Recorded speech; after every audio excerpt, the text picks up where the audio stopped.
வாழ்க வளமுடன். ஓம் நமச்சிவாய. அனைத்து தமிழ் உள்ளங்களுக்கும் வணக்கம். குரு பகவானின் அதிசார பெயர்ச்சி. குரு பகவான் 12 ராசிகளுக்கும் அற்புதமான பலன்களை தன் ஸ்தான பலத்தாலும் அருட்பார்வையாலும் அள்ளி வழங்குபவர். அதனால்தான் குரு பார்க்க கோடி நன்மை என்பார்கள். குருவின் திருவருள் சகல மங்களங்களையும் சுபிட்சத்தையும் அளிக்கும். குரு பிரம்மா, குரு விஷ்ணு, குரு தேவோ மகேஸ்வரக, குரு சாஸ்தாத் பரபிரம்மா, தஸ்மை ஸ்ரீ குருவே நம என்கிற மந்திரத்தை சொல்லி குருவை வணங்க நன்மைகள் தேடி வரும். ஒரு ஜாதகத்தில் ஏராளமான தோஷங்கள் கெடுக்கும் நிலையில் இருந்தாலும் கூட அப்படி தோஷம் ஏற்படுத்தக்கூடிய கிரகத்துக்கு குருவின் பார்வையோ தொடர்போ இருந்தால் அது கெடுதல்களை செய்யாது என்பது சிறப்பு. அப்படிப்பட்ட குரு பகவான் ஆண்டுக்கு ஒரு முறை ஒரு ராசியில் இருந்து அடுத்த ராசிக்கு பெயர்வார். சில நேரங்களில் அதிசாரமாகவும் வக்கரமாகவும் முன்னும் பின்னும் உள்ள ராசிகளுக்கு குரு பகவான் சஞ்சாரம் செய்வதும் உண்டு. அந்த வகையில் தற்போது தன் பகை வீடான மிதுன ராசியில் சஞ்சாரம் செய்யும் குரு பகவான் அதிசாரமாக கடகராசியில் பிரவேசித்து உச்சமடைய போகிறார். வரும் அக்டோபர் மாதம் 18ஆம் தேதி கடகத்தில் பிரவேசிக்கும் குரு பகவான் டிசம்பர் 5ஆம் தேதி வரை அங்கேயே தங்கியிருந்து பலன் தரப்போகிறார். அதன் பின் வக்கரமடைந்து மிதுன ராசிக்கு திரும்புவார். இதில் குரு பகவானின் அதிசார காலம் மட்டும் என எடுத்துக்கொண்டால் 48 நாட்களுக்கு குரு கடகத்தில் பூர்ணமாக சஞ்சரித்து அற்புதமான பலன்களை தரப்போகிறார். அடுத்த ஆண்டு நிகழும் குரு பெயர்ச்சிக்கு பின்னர் ஓராண்டு உங்கள் வாழ்க்கை எப்படி இருக்கும் என்பதற்கான முன்னோட்டமாக இந்த 48 நாட்களும் அமையும் என்றால் அது மிக இல்லை. அந்த வகையில் இதில் அற்புதமான பலனை பெறப்போகும் ராசிக்காரர்கள் என்றால் முதலில் மிதுன ராசியை சொல்லலாம். ஜென்ம குருவாக இருந்தவர் தனஸ்தானத்துக்கு நகர்வது நல்ல மாற்றமாகும். கன்னி ராசிக்கு லாபஸ்தானத்தில் அமர்ந்து உற்சாகத்தை கொடுக்க போகிறார். விருச்சக ராசிக்கு 9இல் அமர்ந்து ஆசுவாசப்படுத்தப் போகிறார்.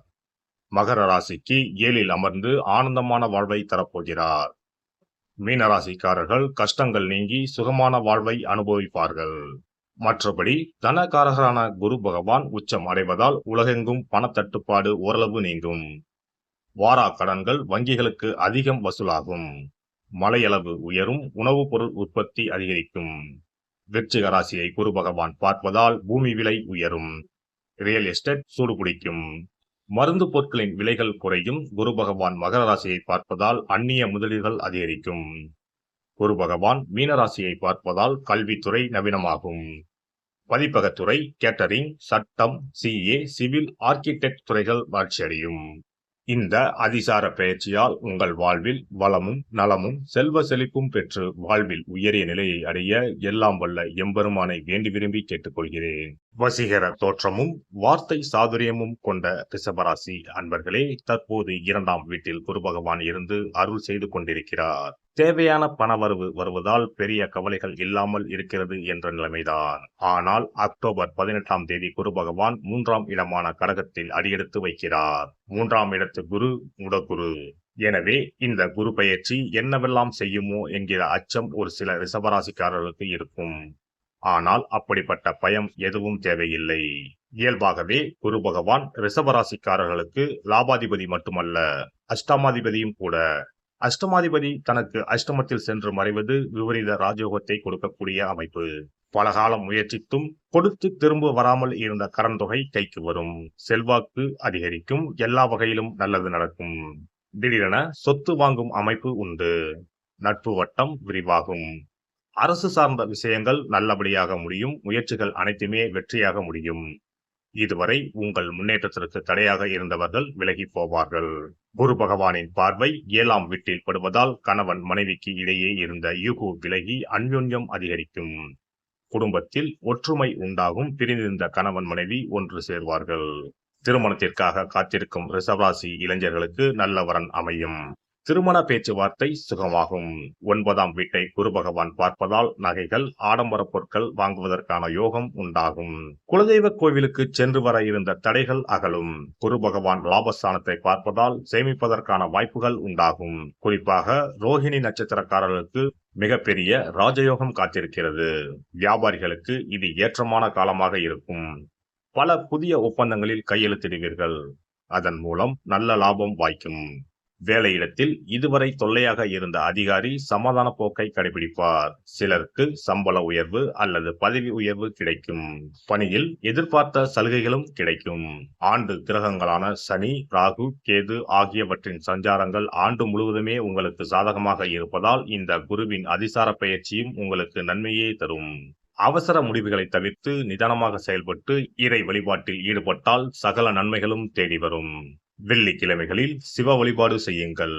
வெள்ளீஸ்வரர் என்னும் திருநாமத்தோடு ஈசன் அருள்பாலிக்கும் தலங்களுக்கு சென்று வழிபட்டு வாருங்கள்.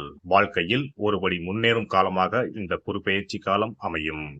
சிறப்பு தொகுப்பு: தோஷங்களை நீக்கும் கற்பூர பரிகாரம். வாஸ்து சாஸ்திரங்களின்படி வாழ்க்கையில் மகிழ்ச்சியையும் செழிப்பையும் கொண்டு வர பல வழிகள் உள்ளன. வருமானம் பெருக, வீட்டில் உள்ள கண் திருஷ்டி நீங்க, வேலை கிடைக்க, பல சுப பலன்கள் கிடைக்க, சிறு விஷயம் செய்தால் எல்லாம் நல்லபடியாக நடக்கும். வாஸ்துப்படி கற்பூரம் மற்றும் கிராம்பு எரிப்பது பல பிரச்சனைகளை சமாளிக்கும். இரவில் கிராம்பு வைத்து கற்பூரம் கொளுத்துங்கள். ஆசைகளை நிறைவேற்றும் சக்தி கற்பூரத்திற்கு உண்டு. உங்கள் விருப்பம் நன்றாக இருந்தால் அது நிச்சயம் நிறைவேறும். பண பிரச்சனைகளில் இருந்து விடுபட சனிக்கிழமை இரவு படுக்கைக்கு செல்வதற்கு முன் கிராம்பு மற்றும் கற்பூரத்தை வெள்ளிக்கிண்ணத்தில் எரிக்கவும். இப்படி செய்தால் பண பற்றாக்குறையை போக்கலாம். வீட்டில் உள்ள எதிர்மறை சக்தியை விரட்ட கற்பூரம், கிராம்பு மற்றும் ஏலக்காய் நன்றாக வேலை செய்யும். இவை தீய சக்திகளை வீட்டில் இருந்து விலக்கி வைக்கும். கற்பூரம், 5 ஏலக்காய், 5 கிராம்பு ஆகியவற்றை ஒரு பாத்திரத்தில் எடுத்து எரிக்கவும். முதலில் பூஜை அறையில் வைத்து எரித்துவிட்டு அந்த புகையை வீட்டின் மூலை முடுக்கெல்லாம் பரவவிட வேண்டும். இவ்வாறு செய்வதன் மூலம் வீட்டில் அமைதி உண்டாகும். கண் திருஷ்டி நீங்கும். எதிர்மறை ஆற்றல்கள் அகற்றப்படும்.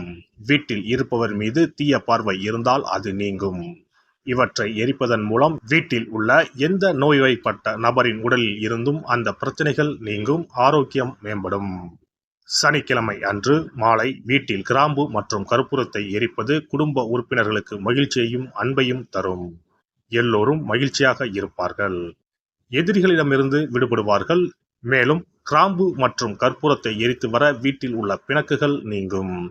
சில சமயங்களில் நீங்கள் எவ்வளவு முயற்சி செய்தாலும் உங்கள் தொழிலில் வெற்றி பெற முடியாது. இது போன்ற சமயங்களில் கற்பூரத்துடன் இந்த தீர்வை முயற்சிக்கவும். இந்த அணுகுமுறை நீங்கள் விரும்பிய வெற்றியை தரும். வேலை நேர்காணலுக்கு செல்லும் போது கற்பூரம் மற்றும் கிராம்பு எரிப்பது நல்லது. மேலும் 2 கிராம்புகளை வாயில் போட்டுவிட்டு வெளியே செல்லவும். நேர்காணலுக்கு செல்வதற்கு முன் அவற்றை அசைக்கவும். இப்படி செய்தால் வேலை கிடைக்கும். தொழிலில் முன்னேற்றம் ஏற்படும்.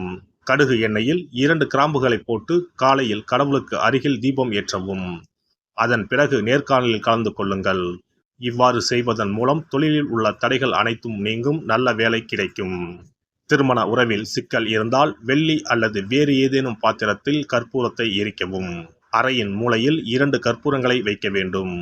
இவ்வாறு செய்வதன் மூலம் தம்பதிகளிடையே ஒற்றுமை அதிகரிக்கும். மேலும் இரவில் கற்பூரம் மற்றும் கிராம்புகளை எரிப்பதால் வாழ்வில் உள்ள தடைகள் நீங்கும். 6 கற்பூரம் மற்றும் 36 கிராம்புகளை எடுத்து வீட்டில் தூவி வர உங்கள் திருமண வாழ்க்கையில் உள்ள தடைகள் நீங்கும். எந்த ஒரு பரிகாரமாக இருந்தாலும் அதை முழு மனதோடு தெய்வ நம்பிக்கையோடு தொடர்ந்து செய்து வந்தால் மட்டுமே பலன் கிடைக்கும். எனவே நம்பிக்கையோடு செய்து பலனை பெறுங்கள். நல்லதே நடக்கும். எல்லாம் வல்ல இறையருளால் நீங்களும் உங்கள் அன்பு குடும்பமும் உடல் நலம், நீளாயுள், நிறை செல்வம், உயர் புகழ், மெய்ஞானம் ஓங்கி வாழ்க வளமுடன். இந்த வீடியோ பதிவு உங்களுக்கு பிடித்திருந்தால் லைக் பண்ணுங்க, கமெண்ட் பண்ணுங்க, ஷேர் பண்ணுங்க. மறக்காம சப்ஸ்கிரைப் பண்ணுங்க. பக்கத்துல இருக்கிற பெல் பட்டனை கிளிக் பண்ணுங்க. நன்றி, வணக்கம். ஓம் நமச்சிவாய. சிவாய நம.